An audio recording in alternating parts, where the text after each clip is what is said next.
Welcome to another episode of DD on the Spot. As always, I'm your host, Ryan Johnson. And before I get to our guests here today, I'd like to remind everyone that if you enjoy this content, to please give a like and subscribe down below. I'd greatly appreciate it. We have Miranda Sanders on the podcast. She's a bodybuilder coming to us all the way from North Carolina, as you can tell. It's not even fair, everyone. She's sleeveless out there, so you can tell what the weather's like in North Carolina. Just absolutely ridiculous being up here in Minnesota and having to talk to people in such warmer climates. It just isn't it's not fun for me to do. But she does limitless physique coaching as well as an online coach, and most importantly, she's our current guest. Miranda, thank you so much for coming on. I'm very grateful and appreciative to be here. So thank you for the honor of doing this. Absolutely. Well, I always depress everyone first off by asking, what's the weather like exactly in North Carolina? We can tell it's sunny, but what's the temperature like in North Carolina today? I think it's like mid 60s, like, you know. And I'm originally from Texas. So I just moved here not that long ago. I've been here maybe a little bit over a month and a half. So I definitely like the weather better than Texas because it's hot and humid. What part of Texas are you from? Houston. So my brother, he's graduating from college in a couple of months, and as part of his graduation gift, the whole family we're going down to Dallas. I've never been to Oh, Texas before, but I told him I was like, yeah, that's really smart going to Dallas in the middle of June. Yeah, that's a smart thing. Why don't we just go there in December or something like that? It's like, yeah, you choose the wrong. So yeah, that'll be interesting to go down there and deal with that weather because I'm from the exact opposite extreme. But before I depress everyone with my winter woes, because that's a podcast in and of itself that I could go on for a day and just tell all my worst winter weather stories. Why don't you give us your backstory, what inspired and what motivated you to get in shape, and how that led to you to decide to give bodybuilding a try? awesome. So I've always been very fit in high school. I did track, I did cheer, I raced motocross from the time I was 4 till I was 15.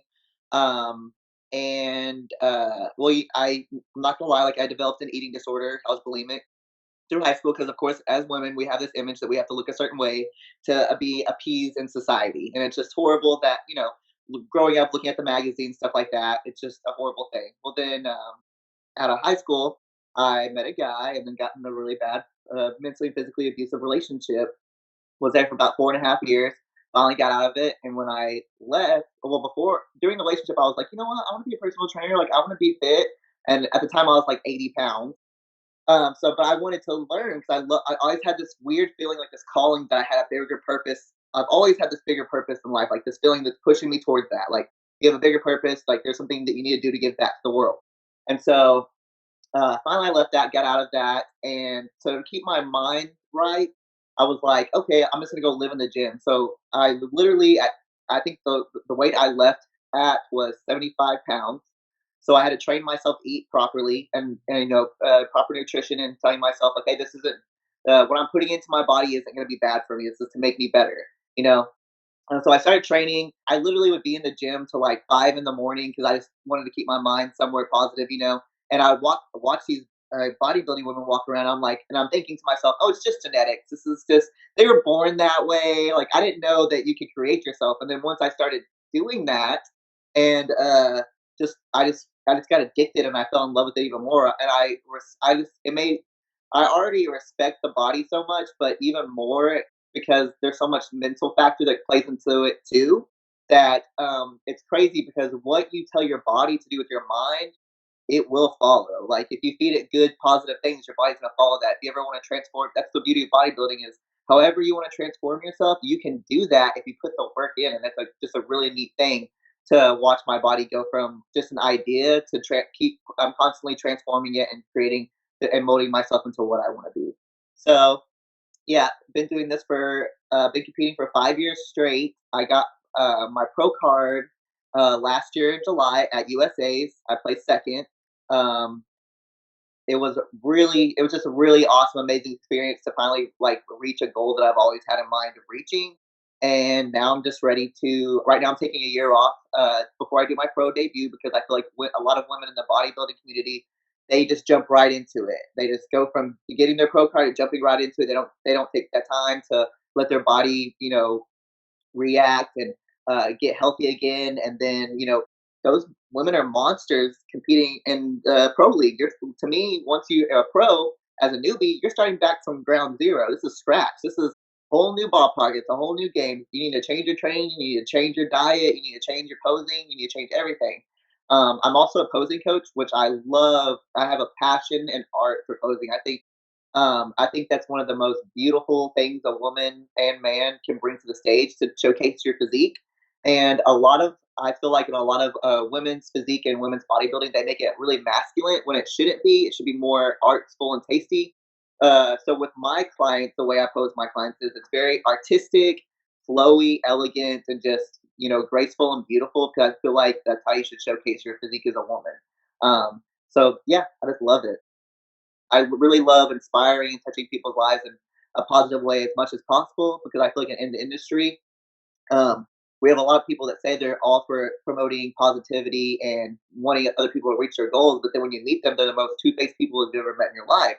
And it's just kind of disarming and false to people that really need you sometimes. You know what I mean? Like there's people that look up to people in the fitness industry that have nothing and want to be something. And when you go and when they follow you your whole career through social media, and then they meet you in person and you're a crap person, that's really disarming. Like it's disarming to the person following you and that you're inspiring. And why would you want to do that to people? So I really want to change the face of that in bodybuilding, the bodybuilding community. I wish that we could bring more genuine people to it that actually really want to help people and inspire them, and just really build a solid community and keep the riffraff at bay.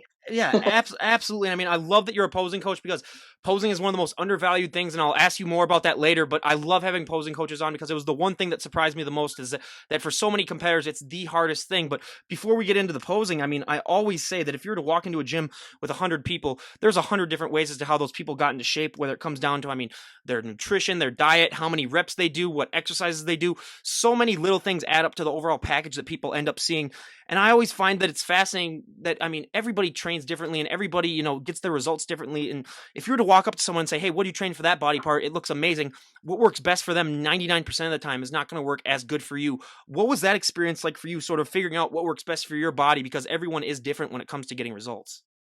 It is, and it's so crazy because I've literally trained. I've trained with uh, other IFBB pros. I've trained clients. I feel like and I've always had that mindset from the get go. And another thing I can't stand about a lot of coaches and online coaches is they use cookie cutter diets, cookie cutter programs that they just give to the same people. And I understand why they somewhat do that, but their clients are not going to see long term results, and they're going to get discouraged because of it.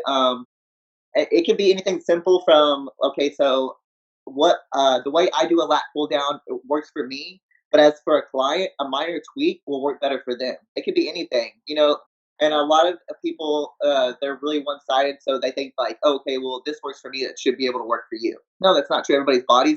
Everybody's mechanically different. There's no same you. Everybody's different, completely different.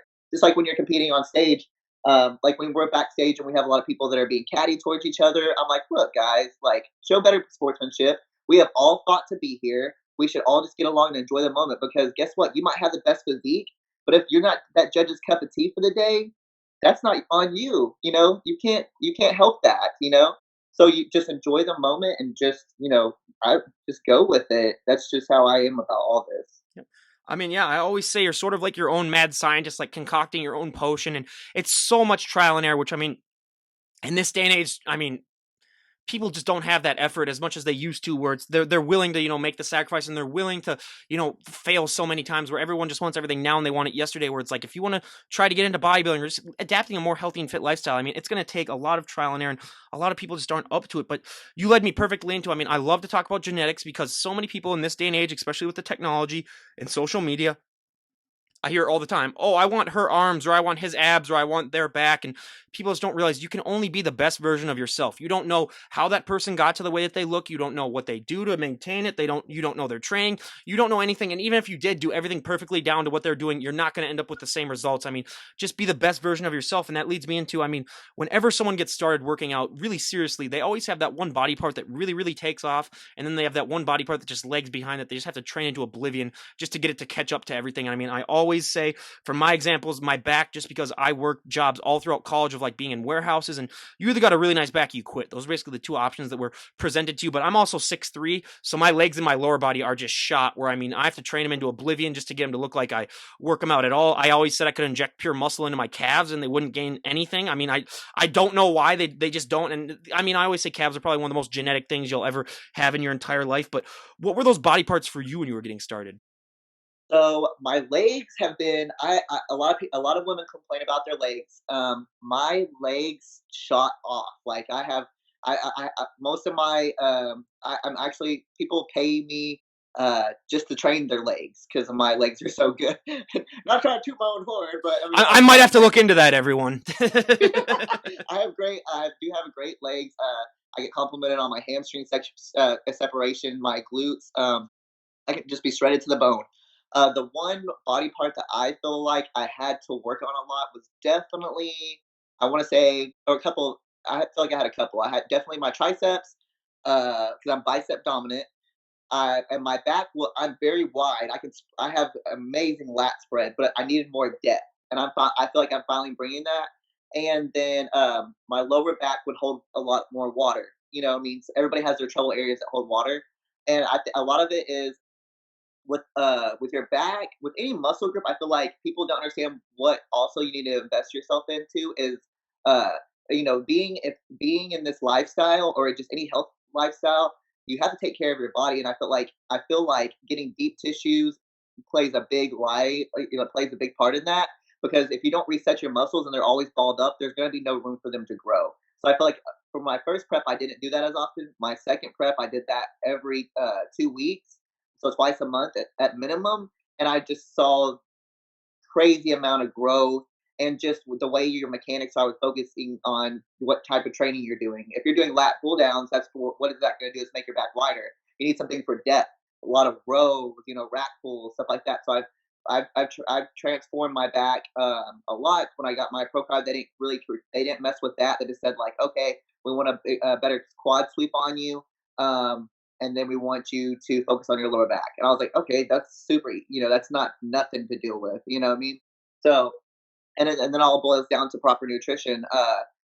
I feel like, to be honest, with when I won my pro card, I was underfed, which isn't that happens sometimes. I was underfed because I know my body and my metabolism, and I kept telling my coaches at the time, I'm like, "Look, you got to feed me. I have a fast metabolism. Oh, my body just eats it up." And that's literally what happened during the prepping stages of the show. Was my body was just eating everything they gave me. And I'm like, "You gotta feed me a lot more, man. You gotta give me more food." But proper nutrition, you can depend on, you have those people that depend on gear. We have those people that depend on nutrition. I always believe that gear should be minimum, that less is more, and that you should always depend on food before anything. It should always be proper nutrition, because one, you're gonna have a solid platform of what your body's gonna grow off of, and it's just gonna those gains and the results are gonna stick. Those are gonna be real hard, because you gotta look at those dudes that do all this gear and they're not doing proper nutrition, and what happens when they quit taking all that gear? They go back to their natural form, and it just looks horrible. You know what I mean? So I am a big fanatic about proper gear and getting the right nutrition into you. Mhm. Yeah. I mean, and so I'm the exact opposite actually with arms, where my triceps were dominant and my biceps weren't dominant. So I'm one of those rare people where when I was unflexed, I look better than when I flex, because when you have just big triceps, that's the secret for everyone. If you want to have good looking arms, I mean, the triceps really do a lot for that. So yeah, I had the opposite myself, where I really had to just overload my biceps to catch up. And everyone, there's photos of her legs on Instagram. I might even post some just to make everyone jealous, but I'm just going to say, thank God she's sitting down, because that would just, I would kick her off the podcast right now if she stood up, because it's just insane. Yeah, I was gonna say like legs, yeah, by far. I mean, yeah, my legs are just compared to. I mean, she just has amazing legs. So everyone go and check that out. I'll leave a link to her Instagram page down below. But yeah, you mentioned it. I mean, nutrition is so often underlooked. I mean, just in the general public when it comes to getting in shape, most people, like we were talking about before, there's that myth that people just believe that if I go and I work out, that should be enough for me. But what would you say is probably the biggest nutritional change that you made when you first got started that really started to make you see changes even more? The biggest nutritional change. I want to say just staying structured.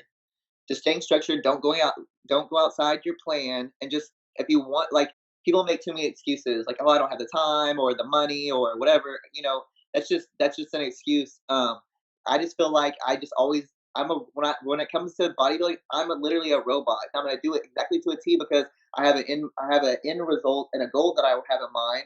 And if I'm slacking on it and I'm jeopardizing it because I'm like, you know what, I can just sneak a little piece of that candy bar in there. No, that little piece of that candy bar is taking you 2 steps back from what your ultimate goal is. And I'm not saying like you can't enjoy yourself. You still have. We're all human, but like, what do you want more? What do you want your end result to be? How good do you want it to be? Yep.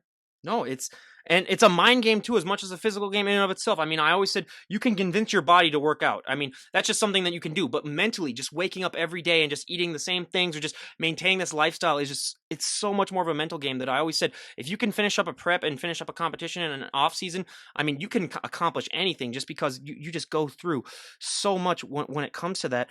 But I mean, we talked about this before. It's my favorite stereotype to bust. And I mean, it's gotten better the last 5 years due to Instagram, but there's still so many women that have that fear that if they walk into the gym and they touch one weight, they're going to put on 50 pounds of muscle overnight. And, I always say to that, I'd pay my entire life savings just to talk to you and just to train with you once because you have found the secret that I mean so many people are looking for. And I mean, obviously that's not true. But did you have that fear when you were getting started? And even if you didn't, I mean, how do you like to respond to that now? Because I bet being that you're an online coach and that I mean, just even going to a gym and people probably just walk up to you and ask you that all the time. How do you like to respond to that? So, when I first got into it, no. I knew what I wanted to look like. I was like, no, I want to look like a bad bitch. I want to be a big ass swole girl. You know what I mean? Swole woman. Um, but I've literally taught. I used to train like big boot camp classes and stuff, and I would have women come up to me like, "Well, if I do this, is it going to make me look like you?" And I'm like, "It is physically impossible for you to look like me. So you need to sit down. Okay? It is physically impossible. Women that train naturally will look toned and will have some muscular development. And all that really is it just plays into your genetics. How you're genetically bound is what you're gonna develop into. I'm not saying you can't obtain muscle naturally.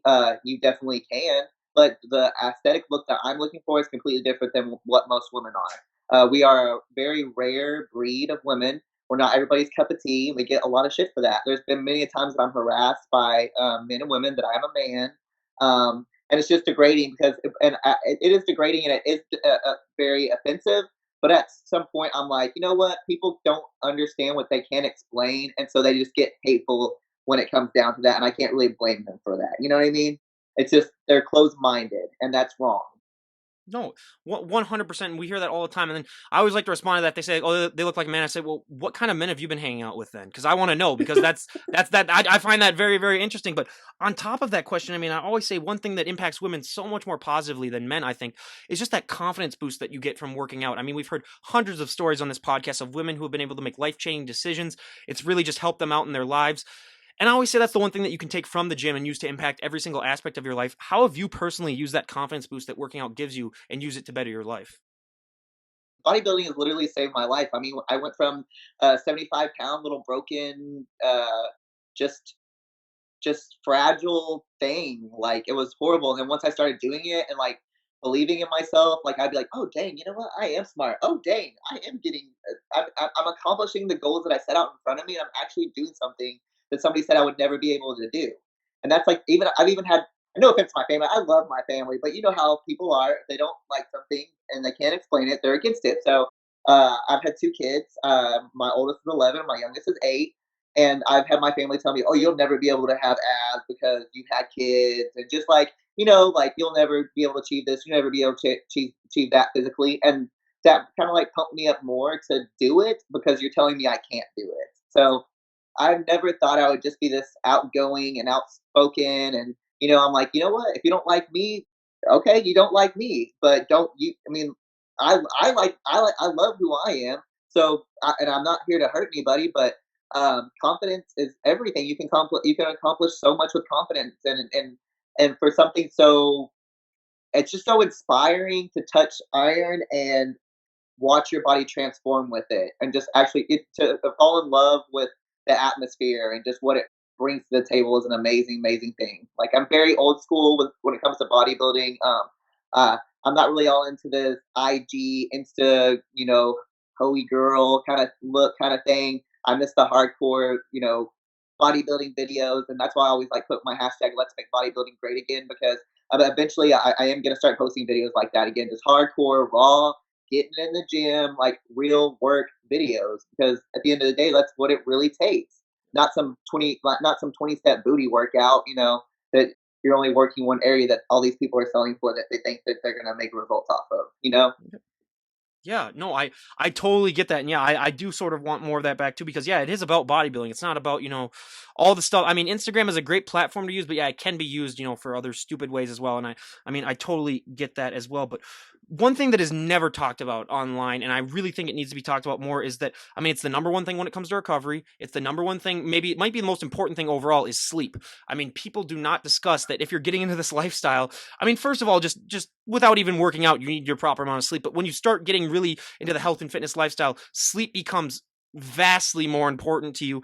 And I mean, I always say that can make the difference between a good some good results and some bad results. And plus, it's just the amount of sleep that you get is so important for your recovery. What's the proper amount of sleep that you try to get? And do you have any tips and tricks for people out there who might be struggling to get the proper amount of sleep when they're working out? So I my rate so nobody should go off my sleeping regimen. I get maybe 4 to 6 hours because I get up at 3:30. Yeah, I get up at 3:30 in the morning to start my day because I love routine. I'm very OCD. That's how I've gotten so far in bodybuilding, and I will continue to be that way. Is I do have like an OCD with bodybuilding, and I love mornings are my time. I have the most energy. I like to get most of my work done. Um, I just love it. So I get up at 3:30. I, do my morning routine. I take my vitamins that I take, my little three-step, and then I head to the gym around 4:30. I train, and then I start my client space or go work my little job that I need to work. But uh, I for the average person or somebody that really is getting into this, especially when I'm competing, I try to get as much sleep as possible. No less than 7 hours of sleep because you cannot grow without sleep.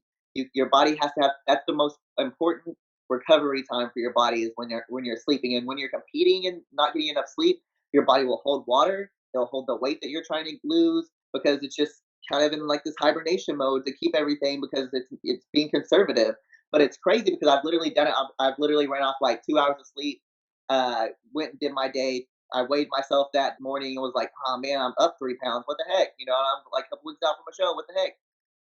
Coach said, "Go get some sleep." I literally slept like good amount, probably 8 or more hours because I needed it. Woke up and I dropped 6 pounds just from proper sleep.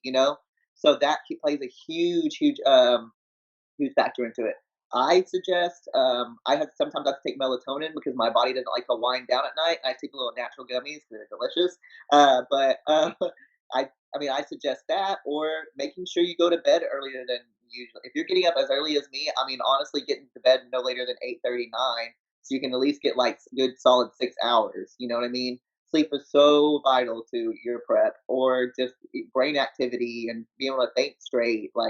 I've been so zombified before that I couldn't properly talk. I could see I'm saying it in my head, but my voice isn't getting it out. Especially with prep, prep we get prep brain. Like you just at one point in your prep, you have no body fat on you, and you're just lethargic and you're just dumb as a bag of rocks at one point. I mean, yeah, I love hearing prep brain stories, but yeah, with that sleep, I mean, I always find it fascinating because I work nights, so I work from 4 p.m. to midnight. So literally, yeah, melatonin is a game changer for me. So I find it funny. I mean, you're waking up at 3:30. I'm usually going to bed around like 3 or 4 in the morning. So I find that funny that it's the exact opposite where I'm going to sleep when most of my guests are getting up. But yeah, sleep. I mean, it's undervalued, I think, for a lot of people that don't realize that. So that I always love to ask that question. But now we go to posing because I mean you're a posing coach, and I love to ask this to every single one of my guests that I have on, not even just posing coaches, because that is the number one thing that I found out that was the most shocking for me is that so many people don't realize for these athletes, posing is the hardest thing for the vast majority of them. It's harder than your nutrition. It's harder than your working out. I mean, I like to compare it now to being a perfect driver, where you can be a great driver, you can never be a perfect driver. You can be a great poser, you can never be a perfect poser. It's always ever evolving. What has your experience been with posing, and what are some ways that you really like to help out others at what point, I should say, what point in your journey did you decide that you wanted to become a posing coach and help out others? So the first time when I knew this was my calling when I started creating my own routines. I've never asked anybody. I've always done it, and On my very first women's physique show, I won my class and overall. And then I didn't know because I couldn't see, and of course your adrenaline's pumping, whatever. So I did my routine, and after I got off and was being interviewed, I didn't know, but the whole auditorium gave me a standing ovation for my routine. I did it too Without the Lights by Elliot Moss. It's a very powerful, beautiful, artistic song, and if you watch the video, has a very powerful message. So definitely check that out. Um, and that's just when I knew. And so I don't know. I like get so corny and pumped up about it. I love making my clients feel. You should feel. Um, a person works so hard to prep themselves for competition. So who I mean me whenever I prep for a show, I literally prep for a year. I take it slow, but I do it properly and right. Normal people, an average person is doing what, like 16 weeks or less, to prep, but they don't understand uh, that prepping, the posing is everything. You can have the best physique on stage, but if you can't pose properly, your physique is shit. They won't even bat an eye or look at you. I also think that you should pose every single day. You should do it so much it comes naturally where you walk on stage, you don't even hesitate to go exactly into your moves, and that's exactly what I tell my clients. I'm very hard on my clients and strict on my clients. If you mess, we do three. I do have a certain way I warm up your legs. I have certain rounds that you go through, and if you mess up on one of those rounds, you start all over until those rounds are completed properly, with embedded in your head. Um, it should. It's just posing is everything with your career in bodybuilding, and if it just changes the whole presence on the stage, and I think it's a very powerful way to showcase your physique that you work so hard for because you're not on stage very long. I mean, it goes by so quick. So you need to enjoy the moment and not be a cocky butt, but flaunt your stuff. And that's what I show my clients is I'm going to give you the best, most aesthetically pleasing quality posing that's artistic and where you can showcase it and your own versions and yourself, and that it's beautiful. You know what I mean? A lot of people they don't take the time to do that. Posing conditions your body. It's one of the hardest. It's a workout on its own. If you're sweating during posing, or if you're sweating on stage, you're not conditioned right, and something went wrong, and you weren't posing enough. Because those judges can tell when you haven't been posing enough. It's just mind blowing. And also, why do you think Arnold Schwarzenegger posed after each muscle group he did? Because what's it doing? It's shaping that muscle and making the mind to muscle connection even more connected, and your body's being able to understand what you're trying to do during your poses. Like I highly recommend that posing even in between your sets. Like it's a big deal, and people do not understand how big of a deal it is. They think they can wake up show day and just go into posing and it's fine, or create a routine that evening and it's okay. Like no, man. If you don't, why are you half-assing this when if you're gonna half-ass one thing, then there's so much other things you can half-ass in your life. Yeah. I mean, absolutely. I couldn't agree more. And out of your physique poses, what is your favorite pose to do, and what is your least favorite pose to do? Ah, so my least favorite, I think, is my front double bi. I don't know What? why. I just think it's so ugly. I don't know. I'm great at. Of course, my rear double bi is amazing, and that's just me being a critic on myself. We're our worst critics, so it probably looks great, but to me, I'm just like, ugh. Well, here we're gonna I disprove love this my. right. We're gonna disprove this right now. Can you give us a front double bi, and then we'll see how bad it looks. Well, you want me to stand up and Oh do no, it? you can just do it sitting down. Then yeah, we can Oh, just. Yeah, see, that looks. There's nothing wrong with that. well, it's just like I'm a very short torso Oh, person, okay. so I have to build up myself a lot in my upper body and my lower body to keep that X frame. And I feel like I'm the most symmetrical that I've ever been in my career, and I'm very excited about to see what happens and what it's. Another cool thing about bodybuilding is with age, you look better with age if you're consistent with it. Like that's the coolest thing. Like you're stopping your aging and just progressing it into like muscle memory, and it's just mind blowing what bodybuilding does. But I love the front. I hate the front double bi. I don't really hate it, but I'm like, it could be better. I love my rear double bi. I always tell my posing clients, that's your money maker. They want to see your back and your those legs is everything. And I definitely my favorite pose is the one where I come out onto the ground and then I do my elegant side sweep. Oh yeah. So I love elegance and I love old school posing. I'm actually gonna start bringing. I'm actually going to start playing around with 80s style posing for women's bodybuilding because I've been studying their videos, and they have a lot of artistic poses into it, and they're masculine but also beautiful at the same time and very feminine. So I think that's really cool, and I actually have a client that I'm going to actually tweak her routine with, so I'm kind of excited about it. And also, I mean, with being a physique coach, or I mean, being a posing coach for women's physique, what would you say is probably the hardest pose to teach a client? How to spread their lats. Yep. How to spread their lats. That's one of the hardest things. A lot of clients, they want to pinch their shoulder blades in, and they don't understand how big of a difference is to actually get those lats to engage. So it's definitely that, and then spreading the floor. So like when people set their feet and they're trying to get those quads to pop, I'm like, you just have to imagine yourself spreading the floor like you're just trying to squish everything across it. So those, I think, yeah, the biggest one's definitely the lat pose, and then nobody really likes overhead abdominal because I was gonna say you're like our 250th health and fitness guest, and like you're the third guest that said front double bi is their least favorite pose. So that was just shocking to me because yeah, abs is by far our most popular answer, just because it's an awkward pose. I mean, a lot of people just, I mean, it's weird to look at. I mean, it's hard to make it look flowy and natural, and it's just a lot of people do struggle with that. But yeah, I totally agree with. I mean, one of the things that most shocked me most about posing too is, I mean, yeah, like you said, you're gonna be more sore sometimes from your posing sessions than from your actual workouts because the body's not meant to be in a flex state for that long, and it's that's a big thing for a lot of people that really struggle with it. But a thing, or I should say, a training technique that I mean, I really enjoy doing now, and I wasn't really too familiar with it. I was a little bit familiar before I started the podcast, but I didn't use it as much. But I use it a lot now. Is time under tension. Do you like to use a lot of time under tension in your training?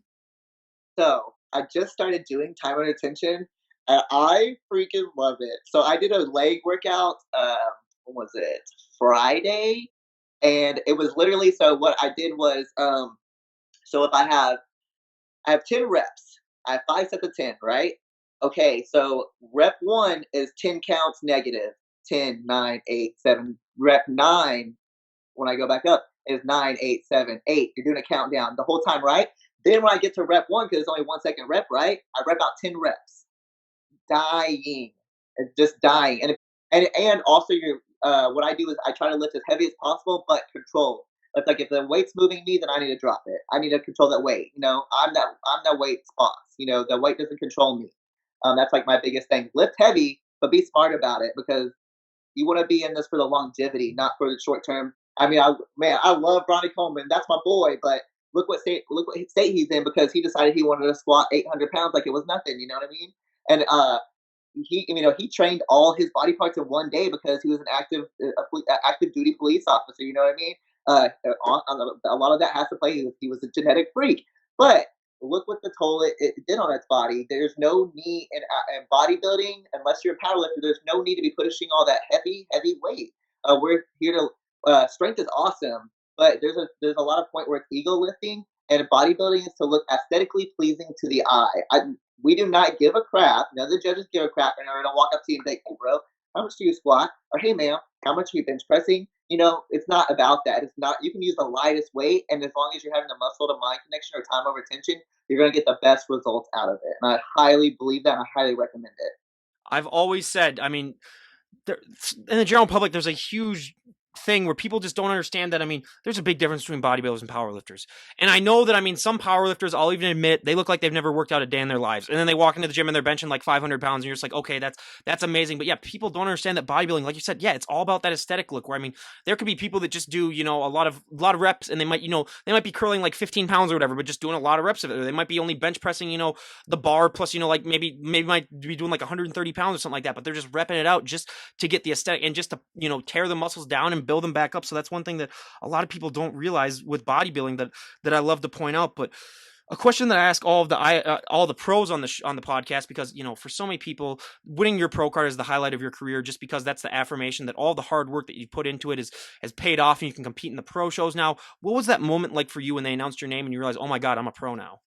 Oh man, it was surreal. Like I just wanted to hit my knees and I wanted to cry because I mean it's from especially from going like especially with all the life trials I've had in my life and being like just never thinking I could accomplish anything, and like from being in that really bad relationship, and just being told that you'll never amount to anything, you're not going to be nothing, that you're a waste of space, stuff like that, has really it took a toll on me. And to start accomplishing things and doing it myself, I'm like, I did this, like, and this was a big dream of mine. So I'm like, if I achieve this, if I put my mind to something, I can achieve anything I want. And that's like my biggest thing is that's how I want to impact people the most. I don't care if you want to pick up dog poop for the rest of your life. If that's your goal in life, I'm gonna be right there, be like, you pick up that dog poop. I got to. You're the shit. We're gonna pick this up. I don't care. I will chase after the dumpster man and be like, you got it, bro. Let's do this. Let's pick up that trash. I just want people to feel amazing, and if they can follow whatever they want in life. It doesn't have to do with fitness, but just whatever dream. If you put your mind to something, you can conquer it. So now I'm just like, if I can do this, then I can go to the O. I can do the Arnold, and I just can't wait to hit those stages and meet as many inspiring, down to earth, real, genuine athletes who I surround myself with. It's just gonna be awesome. And that's just such a great message to have, that yeah, just no matter what you're doing in life, just try to be your best version of yourself, and just I support that 100%. But I mean, one of the bigger myths too that I love to bust also on this podcast, I usually like, there's like two or three, but the one of the other bigger ones is that, a lot of people don't realize that that look that you guys put on stage is not a sustainable look. I mean, we've heard so many people that, I mean, they just have that belief. And I think it's maybe because there's shows like Biggest Loser or whatnot, where people go on and they lose, 150 pounds and they're able to keep it off. I think a lot of people look at that and they look at bodybuilding and they think it's sort of like the same thing, where they're like, oh, well, they work just as hard, if not harder. They should be able to keep that lean look, but they don't realize, the manipulation that you've done with your diet, with your working out, with, all these other things where you're not able to maintain that look. What was that like for you when you first realized that? And has it gotten easier for you as your journey has gone on and your career has gone on, to accept the fact that, hey, this is the best that I'm going to look for a while, but it's also the most unhealthy I'm going to look too? Okay, so with my very first show, I didn't know about post show blues, so that really hit me really hard. Um, and I, of course, you get into a lot. And most competitors, a lot of them get to the state after the show. They want to stay as lean as possible. They love the way they look, but it's physically, it's very, very, very unhealthy. Period, to be in that low state of body fat, especially for women, because reproductive organs shut down. That's why women can't have a menstrual cycle on when they're prepping, because the body fat has a lot to do. It has a lot to play into that. Your mental status is a huge deal with that. You have to have certain body fat for, we have to have a certain body fat percentage to have energy.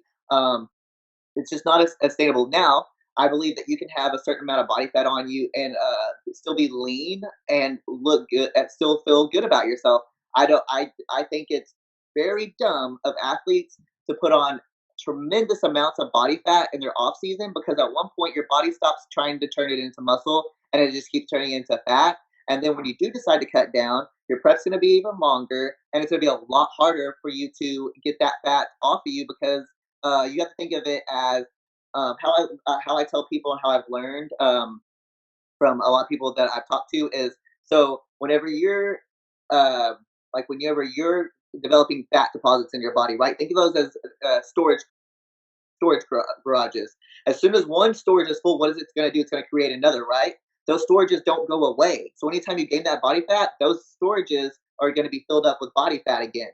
And so, and then if you're overdoing it again, what is it going to do? It's going to produce more. So it's going to have be more wear and tear on your body, and harder for it to come off during your off season. Now, I believe that a woman, I believe, well, I don't know how men are really, but in women, I think 11 to 15% body fat in your off season is good. You're gonna still look good, and you're still gonna feel good, and you're still gonna have enough body fat on you to gain muscle. Like I'm still in a lean state, but I'm gaining healthily. Like I love my coaching. I love who is helping me along the journey. I love my limitless physique people. I'm coached by Brittany Larson. I think you've actually done a podcast with her. Yeah, that's my girl, man. She is very intelligent and definitely knows how to keep it where you look good and feel good, and you are in a great mental state of mind. So that's what I believe about it. That you don't need to put on all that excess fat to build a bunch of muscle. A lot of people say, "Well, you got to eat big to get big." Yeah, well, you can eat big to get big, but there's a healthy way to do it. And nobody wants to feel like crap about themselves when they take their clothes off in off season. Too. I still want to look good and feel good about myself. There's no need to do that. And plus, I feel like pros should stay in a reasonable physique look as athletes, because we're representing the IFBB pro. We shouldn't be walking around like fat Lars because we're saying we're putting a bunch of muscle mass on. You know what I mean? So. Yeah, no, I totally agree with that. And yeah, well, I always say it's sort of like just starting your own business where you got to spend money to make money. You got to put on weight if you want to put on muscle. I mean, unfortunately, those two just go hand in hand. So, it's something that a lot of people, like you said, they struggle with, and then the health complications of still trying to maintain it. I mean, we've had so many horror stories on the podcast where people, they just try to. Unfortunately, they try, and then they have a lot of side effects that go along with it that really are just so unfortunate. But two of the questions that I love to ask all my health and fitness guests that I have on for the first one, I mean, there were so many positive things that happened to me when I started getting bigger and stronger. But the one negative thing is that you're going to get asked to move a lot of people's furniture. You're going to get asked to open a lot of pickle jars or bottled water. Anything that's sealed on tight, you're the go to strength person. I'm still at home with my parents for the next 2 months before I move out. And every single time they come home with groceries, I basically have to lift the car into the driveway and carry in the groceries, being the good son that I am. Do you find that that's sort of a similar experience with you, where as your body has changed and evolved, that people just expect that you can do favors for them? Yeah, if, I've asked, like, if, exactly, if we have family, if I have family come around or I'm at a family member's house and the groceries come, like, "Oh, just ask Miranda, she can do it," or, lifting heavy things, they definitely, that I'm always asked to do it, which I have no problem doing. I think the most annoying questions I would ever get is, "How much do you lift?" Like, "How much do you bench?" I'm like, "I don't bench, bro." Like, there's no need for me to do that. That is for power. It is not to build muscle. I'm not doing that stuff. So that's about it for that. Yeah, I mean, I always said it's a double-edged sword for me because even if I didn't have any muscle, just being 6'3", I mean, I'm gonna get asked to move stuff regardless. So yeah, that's been an adjustment for me. But yeah, like I said, I like doing it. It's just the amount of volume, especially now that I have a lot of friends moving out their parents' place. They're like, "Oh, you want to come help me move?" And it's like, I don't want to help you move, but I'll do it just because I'm being a good friend. But I mean, I'm a good guy. yeah, well, yeah, absolutely. But don't expect me to be all happy go lucky skipping over to your house. Then though, I mean, I'll come over and I'll help you do it. But I mean, yeah, it's definitely something that I've had to get a little bit adjusted to. But now my favorite question to ask, because for fit guys, their clothing options are messy enough as it is. But for fit women, I mean, see, we get that reaction every single time. I mean, if you have big broad shoulders, dresses aren't your best friend. Jeans are another thing that we hear all the time. I mean, especially with your legs, with big legs and a small lower body, you are not going to find that many jeans. I mean, your clothing options are so limited. What have been some ways that you're trying to compensate for the fact that your clothing options can be very limited at times? It is very limited. It's literally workout clothes, and then I think I own one pair of jeans, and they barely fit. But I'm like, okay, if I wear long enough shirts, you won't be able to tell. And then shirts are very. It's hard to find. It's hard. I can't go into Marshalls or like any normal clothing store that everybody else shops at and shop. It'll make me really upset because I went from a very petite person to a very muscular person, and it's just like there was no ever in between. It was, I can't wear these because I'm too small, and now I'm too muscular to, wear these at all. That's like the biggest thing. I've learned to buy stuff online and definitely do reviews and research, especially for muscular women. It's just hard because everything that is gonna fit us is very, very, very expensive. And I don't know about other people, but I bodybuild on a budget. Bodybuilding is very, very expensive, and people think that all these bodybuilders have lots and lots of money, and we do not. It's a very expensive lifestyle, and just being healthy. People don't understand. Just being healthy in general is very expensive. You take care of yourself, but you're investing in yourself, and that's what people. That's why a lot of people's excuses come into play. Is, well, I don't have. It's just too expensive, and I don't have the money to. Oh, but you're sitting there stuffing your face with Chick-fil-A every other day, or you're going to Whataburger or like fast food restaurants, but you don't know that that $20 meal could have bought you a couple packs of chicken to grill. No, I always said too, yeah, and one of the big excuses that we hear for people not working out too is that, oh yeah, I don't have the time. And it's like, well, if we followed you around for the day, we'd find out you probably had about 3 or 4 hours of stuff where you're either just sitting around watching TV or doing something that you didn't need to do. Where it's like, yeah, you have the time. And same thing with food too. It's like, yeah, if you really max out your budget, almost anyone could incorporate more healthy options into their life without making that big of a change. So yeah, I 100% agree with that. But if someone were to walk up to you and say, Miranda, we made the decision, you can change one thing about the sport of bodybuilding, what would be one thing that you would like to see changed? I would definitely like to take away. I would love for women to value themselves more. I feel like that in the industry, women are pushed to be degraded and sexualized, because of our muscles. And I've had men message me like, you're too pretty to be struggling. Why don't you just do cam work, or why don't you get on this page and show your body, being appropriate. And I just feel like we could take that away, and that women in the industry would value themselves more, because I mean, I don't know about men, like I don't know about little boys, but how I was raised is men don't want their women to be shown off to the world that way. If everybody's seeing your cookie, why would he value you or want any, why would he want anything to do with you? And then all these women are wondering why they're single and that nobody wants them because Jim, Joe, and John have seen everything. The world has seen what you have to offer. There's nothing unique and like sacred about it. I just wish that's one thing I wish would go away is definitely that women would to be they would value themselves more. That they're better than having to do that for all that stuff to themselves for money.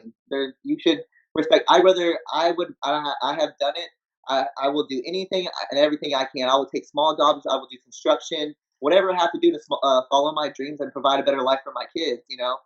I'm literally starting my posing business from the ground up. I'm literally starting my online training again from the ground up. And I'm not made of money, but I'm not going to resort to that because I have morals and values, and I just really wish women would respect themselves a lot more. And I mean, I'm not knocking them. I'm not a judger. Do what you need. Do what you feel like you need to do. But I wish that we could take that out of bodybuilding. There's no need for it. Oh, I that was when I was really looking up female bodybuilding when I was first getting started with these guys. That was the most shocking thing that I realized all that stuff that happens behind the scenes that no one knows about. That yeah, that's a whole podcast in and of itself too when it comes. But yeah, I was shocked by that, and I was like, okay, yeah, I want to throw my computer away now and just basically try to erase all that from my brain. But yeah, that was really shocking, and yeah, good for you for sticking up for that because I mean, so many people they just face all that pressure financially, and they're like, oh, that's the only thing I can do then, Yes, basically, that's then to all I can keep do. it I up. mean, and it is Yeah. hard for women in the bodybuilding. It is hard for muscular women to find normal work. I've actually asked to like do waitressing jobs, and they told me because of my look, they would not hire me. We can't get average. A lot of women in the fitness industry, I understand you can't get average work. It's really, really, really, really hard because we're not like normal people, and how we look makes other people feel uncomfortable.